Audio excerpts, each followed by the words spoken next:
Hello guys, so for today's video natin, ang ituturo ko po sa inyo ay kung paano ba natin ma-recover yung ating SIM number ng ating D2 Home Prepaid Wi-Fi at kung paano ba yung paraan para ma-recover din natin yung ating password para makapag-login tayo sa ating D2 app.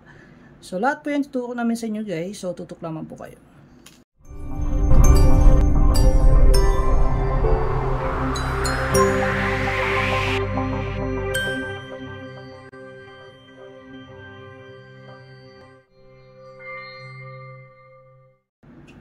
Okay, so unang-unang guys, kailangan natin yung SIM bed ng inyong SIM card. So ito po yung SIM bed niya.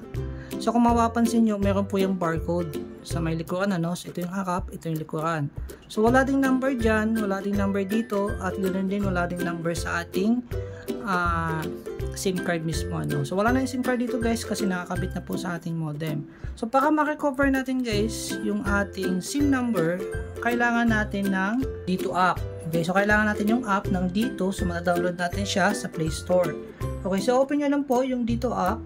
Punta lang kayo sa my lower right side. So register your D2 SIM. So may nakalagay po dyan, ano? Register your D2 SIM. So tap nyo lang po yan.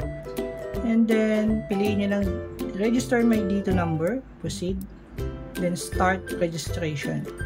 Piliin nyo Filipino individual. And then ito na po yung next na lalabas sa kanya. So kung mapapansin nyo, meron tayo ditong barcode scanner sa may pinaka right side, ano? Ito po. So itatap nyo po yan. So ganitong lalabas sa kanya. And then ito na yung ating SIM bed. Sa likuran po niyan, papunch nyo po yung barcode, ano? So gawin nyo guys, ganito na po yan, ano? Tutok nyo lang. And then yan, okay? So kung makikita nyo, lumitaw na po yung ating SIM number ng ating Home Prepaid Wi-Fi, ano? Dito Home Prepaid Wi-Fi.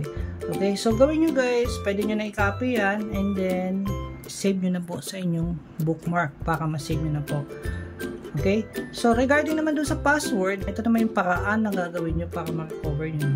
So since na pag-click yung verify, ang lalabas po dyan, the mobile number is already registered. Ibig sabihin, na-register na siya. Dun sa unang gamit nyo pa lang, nag-automatic register na po yan kahit na hindi nyo kinabit sa inyong mobile phone, no? Kung diniretso na po ng kabit sa inyong modem. So, mag-register din po yan. So, ang gawin nyo guys, so kahit na dito guys ilagay nyo kasi, ang mangyayari dyan, so ayan, pipaste natin. So, sample lang po. Tapos, itatry natin sign in with SMS. Tapos, pag tinap natin itong get SMS code, mag-error po yan, ganyan siya lalabas. Request cannot be processed. So kahit anong gawin nyo dyan, kahit forgot password nyo pa yan, hindi po talaga gagana yan. Mangyayari dyan, same at same na po yung mangyayari, ano? So tingnan nyo guys, forgot password tayo, i-paste ko ulit siya, get SMS code, ganun pa rin siya, so walang mangyayari, no? Parehas lang, hindi nyo pa rin malalagin. So, ang gagawin nyo dyan guys, para mapabilis yung process nyo, pupunta po kayo sa mismo dito concept store or dun sa mga dito store sa mall. Okay, sa mga mall, ano? SM Mall, Ayala Mall. So, hanap kayo ng dito. Kailangan nyo po ng isa pang dito SIM. So, prepaid po. Kailangan nyo ng prepaid SIM ng dito. So, ito kasi guys, ito yung Wi-Fi SIM ng dito. Okay, kaya walang number yan. So, yung kailangan natin, yung prepaid na dito, yung nabibili po sa mga tindahan. So, yun po yung may number sa likuran na mapapansin mo siya na prepaid siya kasi may nakalagay na number. So, kailangan nyo po yun para ma-recover nyo yung inyong password. So, try natin, no? So, meron na ako dito, guys. Close muna natin siya. Open ulit natin yung ating dito.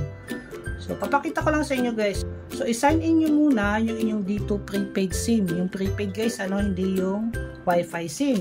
Okay, so ito yung dito prepaid SIM ko. So, ilalagin ko siya. Sign in with SMS. Get SMS code. So, ang mangyayari po niyan, may magte-text sa akin. So, i-input ko lang siya. Okay, so ayan, na-sign in ko na siya guys. Nakapag-login na ako, no? So, ito yung number ko ng prepaid SIM. Dapat updated po nyo yung profile. Okay, so be sure yung profile nyo, i-fill up nyo po yan. Okay, so dapat guys, register din yung prepaid SIM nyo, no? So ito kasi sa akin, registered na po ito eh. Okay, so once na fill up nyo na, ang gagawin dyan ni dito, ng staff ng dito, ipapa-add sa inyo yung number. So i-add nyo yung number nyo. So since na meron na kayong number, na-recover na natin siya, na-save nyo na sa inyong bookmark, ipipaste na lang dito kasi tatanungin nila yan eh.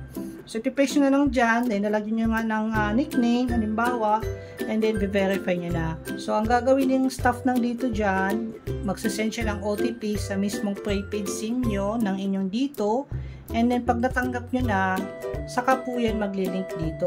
Okay? Tapos i-add nyo na po yan kasi magko-confirm po yan. So yung paraan na yun guys ay kailangan nyo po talaga pumunta sa mga dito store para ma-recover nyo po yung inyong password.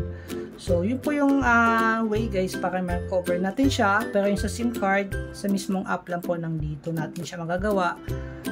Hanggat na meron po kayo nung SIMbed. So ito po yung SIMbed. Hanggat meron po ito, malalaman nyo yung number nyo. So wag nyo pong wawalain ito guys, itong SIMbed nyo. So very important po yan. Okay?